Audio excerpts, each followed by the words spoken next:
Section 1.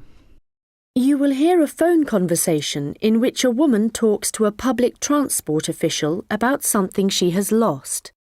First, you have some time to look at questions 1 to 4.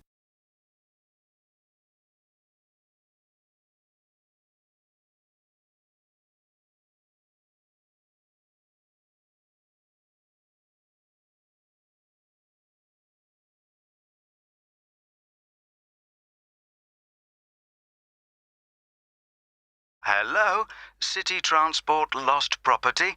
How can I help you? Oh, hello.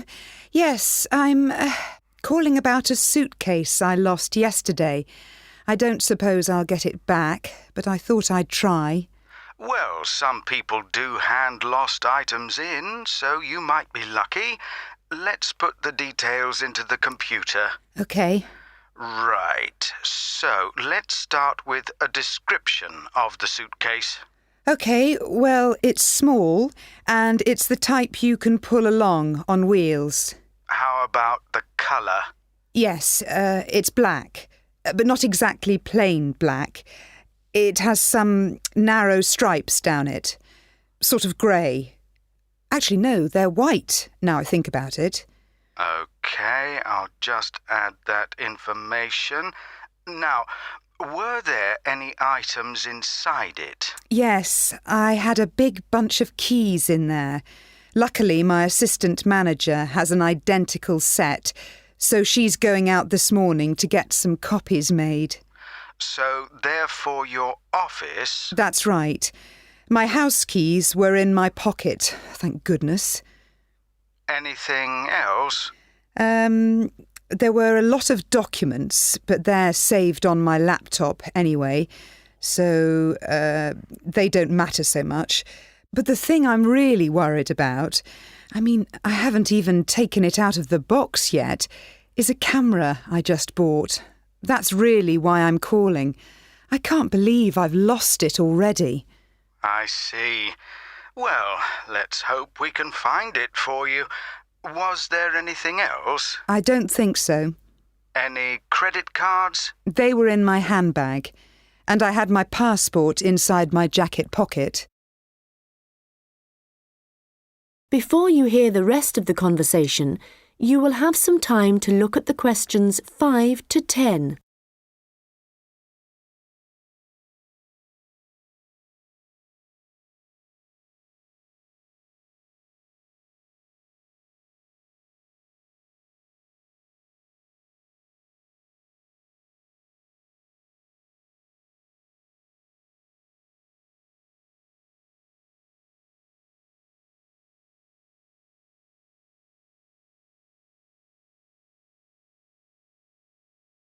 Now listen and answer questions 5 to 10.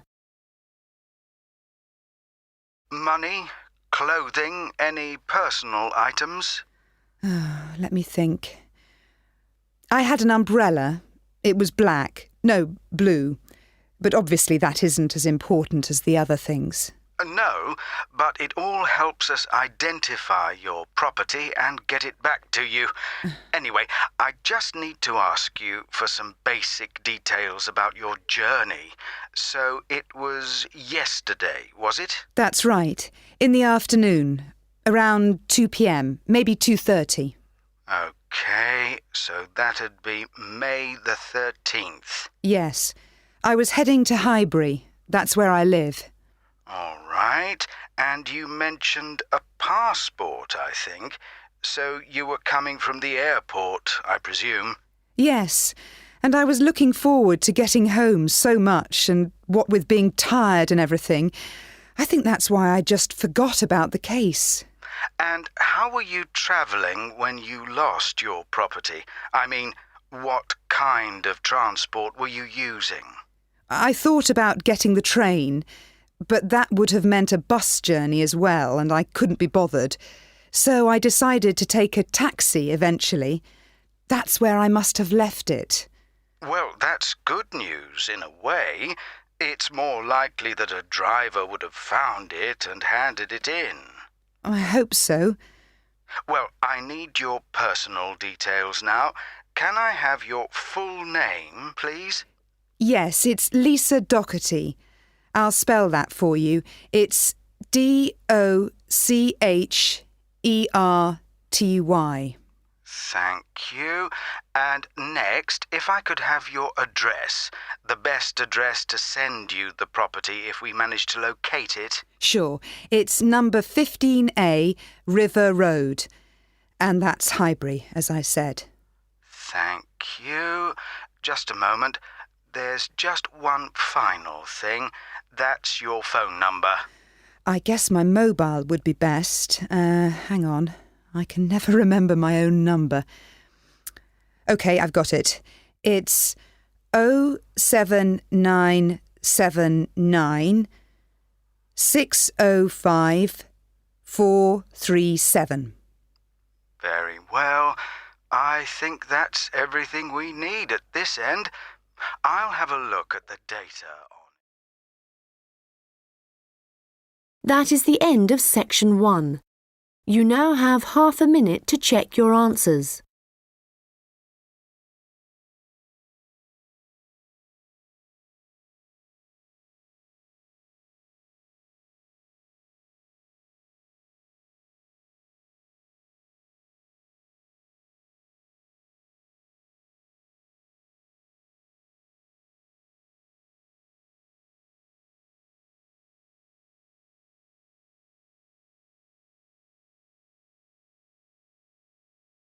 Now turn to section 2. You will hear a tourist information officer explaining local walks to visitors. First, you have some time to look at questions 11 to 15.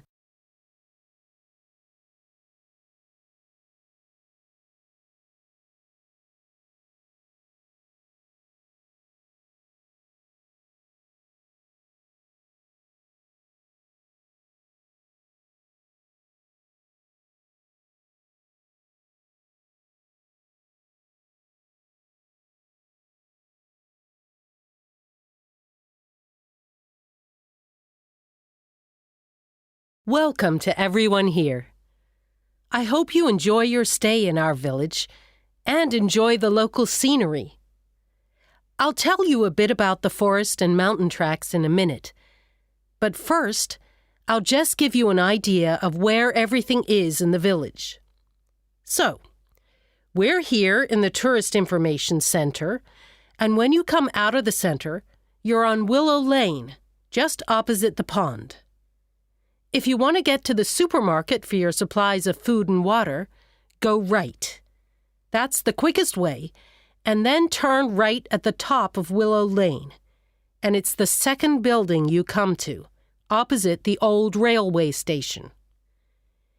If you're planning on doing some serious climbing and you need some equipment, we do have an excellent climbing supplies store just 5 minutes walk away.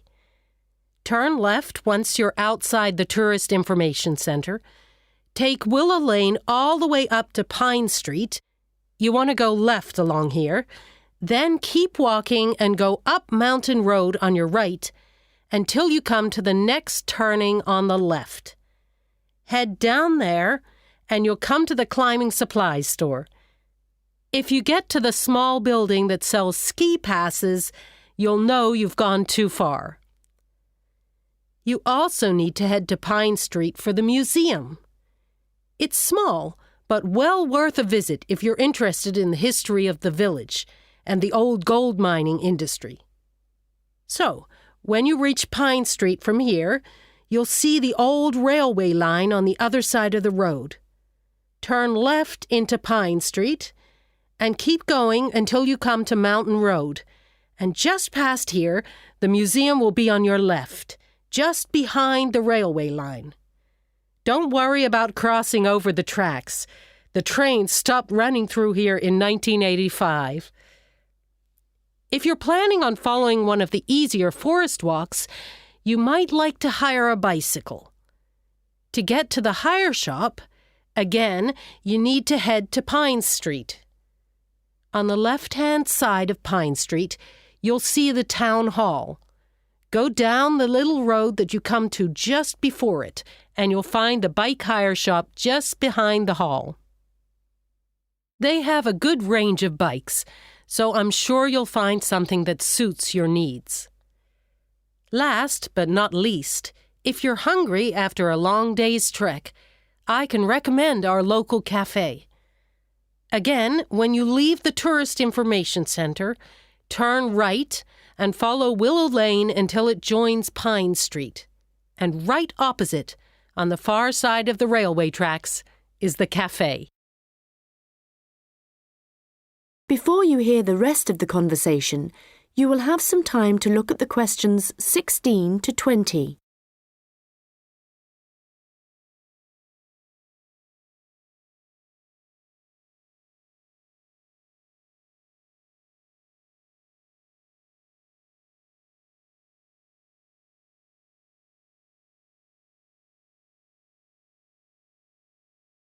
Now listen and answer questions 16 to 20. Okay, let me tell you a little bit about the different tracks we have here. All of them start at the end of Mountain Road, and you'll find a parking lot there where you can leave your vehicles. Let's start with North Point Track. It's a gentle route through lowland forest, good for biking and probably the one for you if you have small children. There's a wooden hut where you can stay at the end of the track, but be aware that it's really just an overnight shelter, and you'll need to take your own sleeping bags and cooking equipment. Another option is the Silver River Track. As the name suggests, you'd be following the river for most of the way, and you get to see some of our beautiful native birds. But the track also goes through a densely forested area. Unfortunately, the signposting isn't very good in places, and you do need good map reading skills to avoid becoming disoriented, which happens to visitors a little too frequently, I'm afraid. Valley Crossing will take you through some stunning scenery, but there are several points along the way where you'll need the level of fitness required to get over some pretty big rocks. Stonebridge is one of the shorter tracks, but very steep as it takes you up to the waterfall, and you do need to be in good condition to manage it. Lastly, the Henderson Ridge track will take you all the way to the summit of the mountain. Do bear in mind, though, that at this time of year the weather is very changeable, and if the cloud suddenly descends, it's all too easy to wander off the track. It's best to check with us for a weather report on the morning you think you want to go. On the way to the summit, there's a hotel which provides comfortable rooms and quality meals, so it's worth climbing all that. That is the end of section 2. You now have half a minute to check your answers.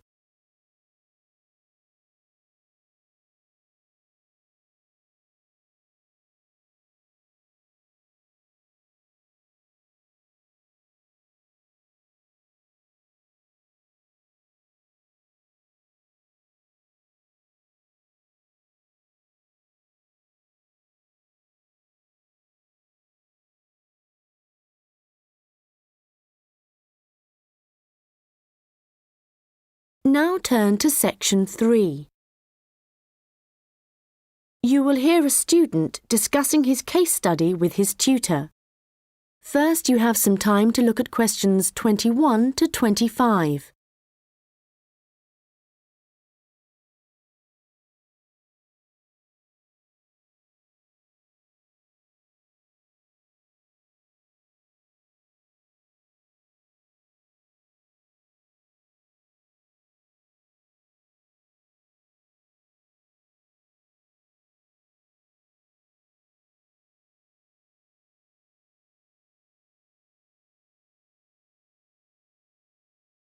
Well, James, I've had a look over your case study, and for a first draft, it looks promising.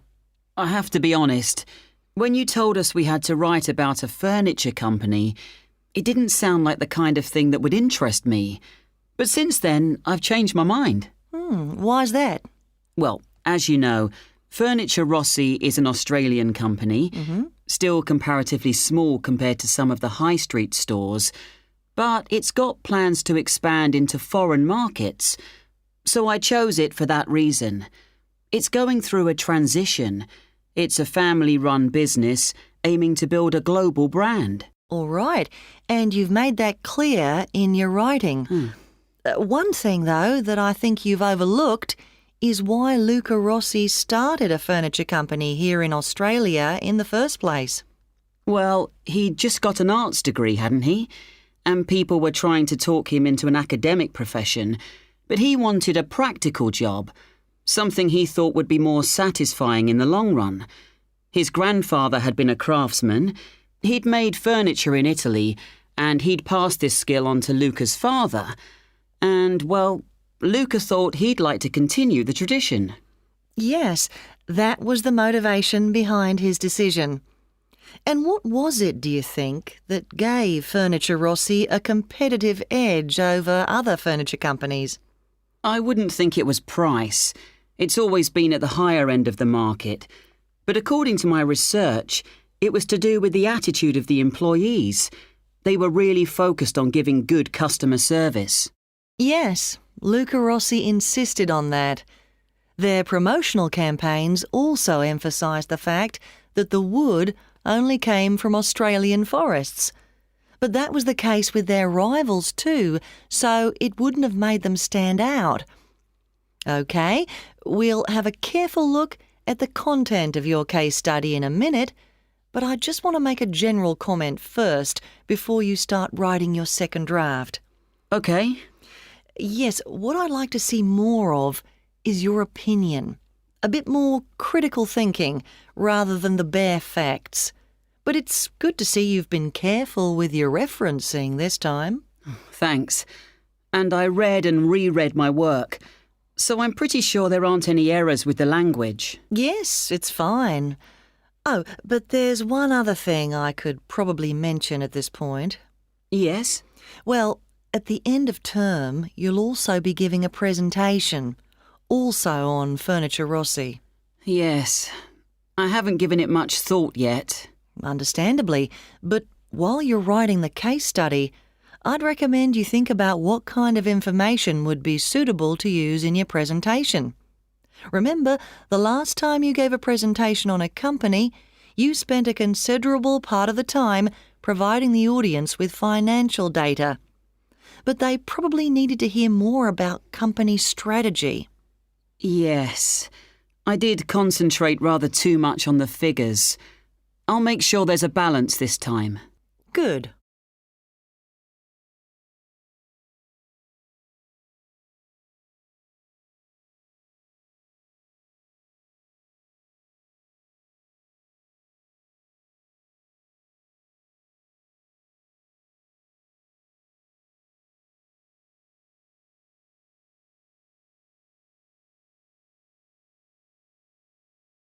Now listen and answer questions 26 to 30.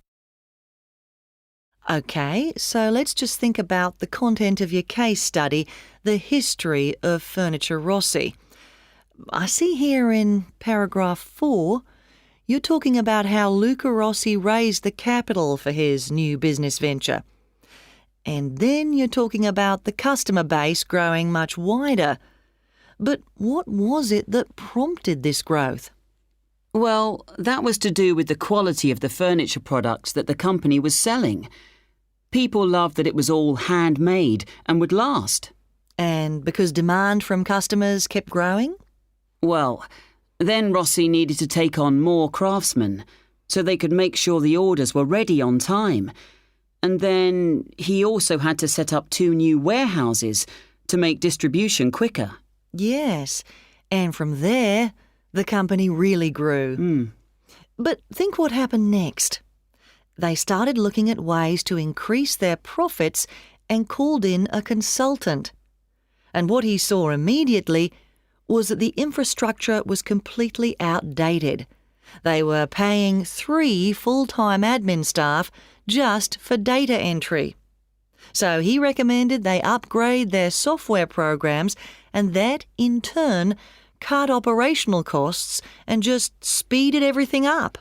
I'm surprised they didn't get onto that earlier, but I suppose Luca Rossi was more interested in the design aspect rather than the finance side of things. Yes, I imagine that's why he eventually turned the day-to-day running of the company over to his son.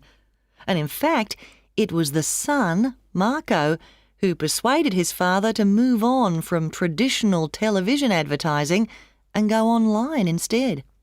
I guess that's the best way to reach people. It can be, but initially customers actually complained. Why?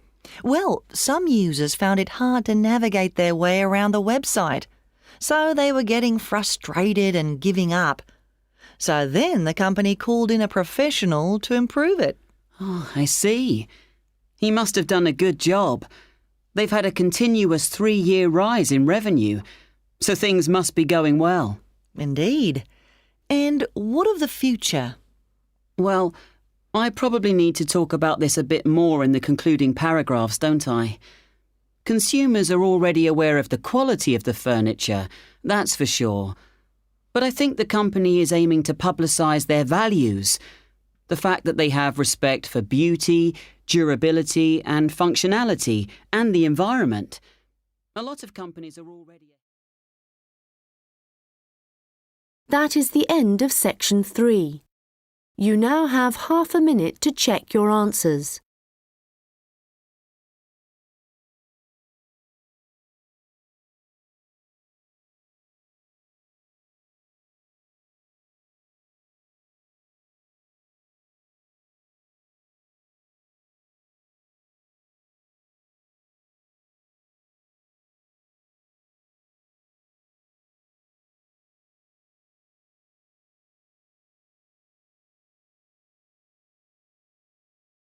Now turn to section 4. You will hear a lecture about rock art. First, you have some time to look at questions 31 to 40.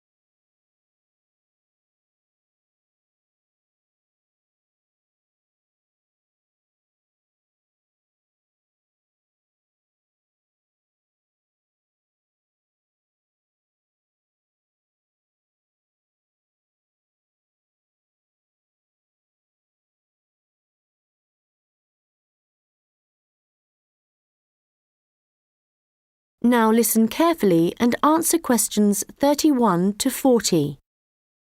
Hello everyone and welcome.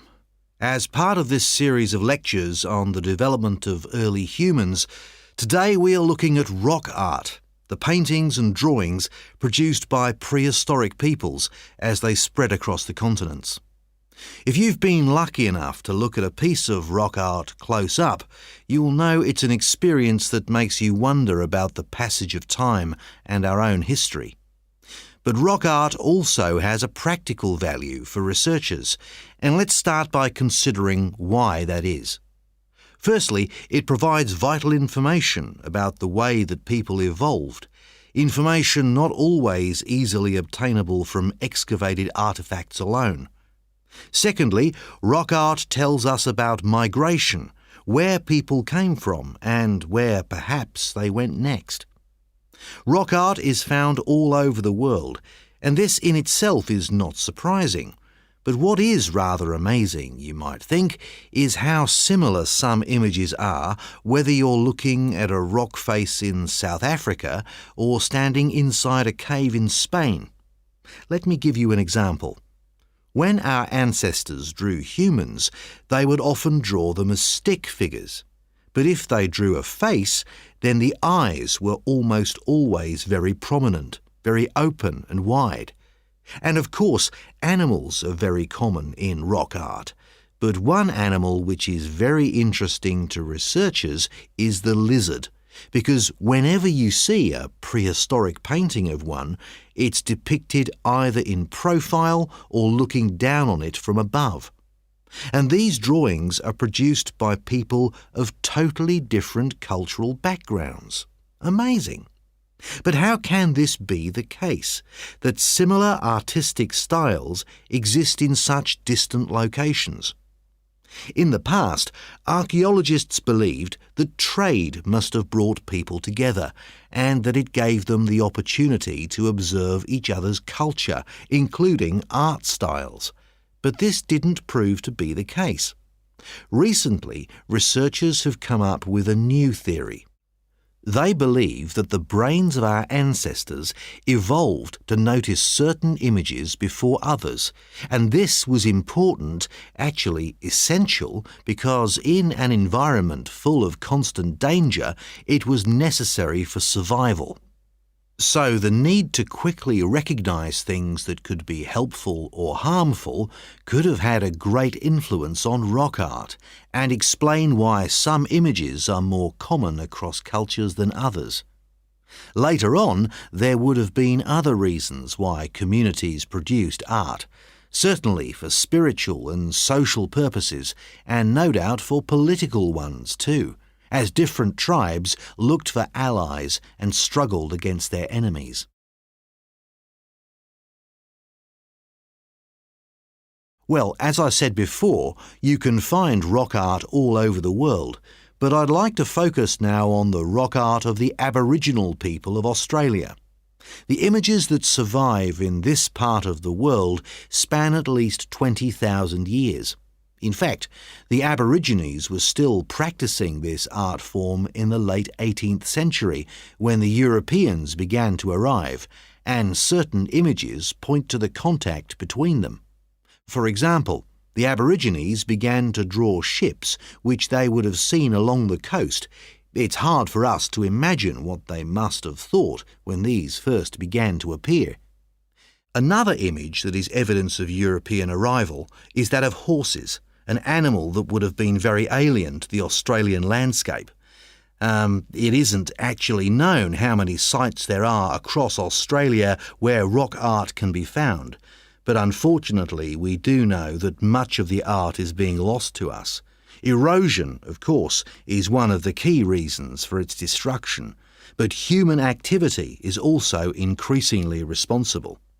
Since the 1960s, industry alone has destroyed around an estimated 10,000 pieces of art. At this rate, in 50 years, half of all Australian rock art could have disappeared for good. Vandalism is sadly another factor, and although most people, I believe, would wish to preserve this art, I'm afraid that tourism is another reason why the art is disappearing. In some cases, the art is damaged when people...